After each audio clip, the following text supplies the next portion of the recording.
Hello everyone, good morning. এখন বাজে সকাল 8টা। আমি ঘুম থেকে উঠেছি।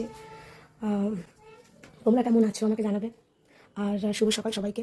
আমি আজকে থেকে নতুন ব্লগ স্টার্ট করছি। দয়া করে সবাই আমার পাশে থেকো, সাথে থেকো, এইটুকুনি। ঘুম থেকে উঠেই বিছানাপত্র সব ঝেড়ে ঝুড়ে নিলাম, চাদরগুলো ভাঁজ করে নিলাম, বালিশের কভারটাও পরিয়ে নিলাম। বলো, বালিশের কভার ছাড়া বালিশ কেমন লাগে? বিচ্ছিরি লাগে। দুটো বালিশ গোছানো হয়ে গেল, মশারিও গুছিয়ে নিলাম, চাদরও রেখে দিলাম। এবার আমি আস্তে আস্তে বিছানাটা দিয়ে ঝেড়ে দেবো। আচ্ছা, পালকটা একটু অভিনব দেখতে না? দেখতে খুব সুন্দর। ড্রেসিং টেবিলটাও একটু গুছিয়ে নিলাম, ভীষণ ধুলো পড়ে। তারপর সোফাগুলো একটু ঝেড়ে নিলাম। লাস্টে চলে আসলাম রান্না করতে। আজকে অনেক ধরনের সবজি রান্না করেছি রুটির পাতে, জানো তো। রুটিটা পুড়েই গেছে অবশ্য একটু, তাও কি করা যাবে বলো, কাজের মধ্যে ভালো মন্দ তো থাকবেই, মানিয়ে নিয়ে চলতে হবে। তারপরে অনেক রকম সবজি দিয়ে আমার না খুব ভালো লাগে। তারপর খেয়েও নিলাম, জানো তো, খুব খিদে পেয়েছিল। প্রায় 11টা 10 15 20 বেজে গিয়েছিল।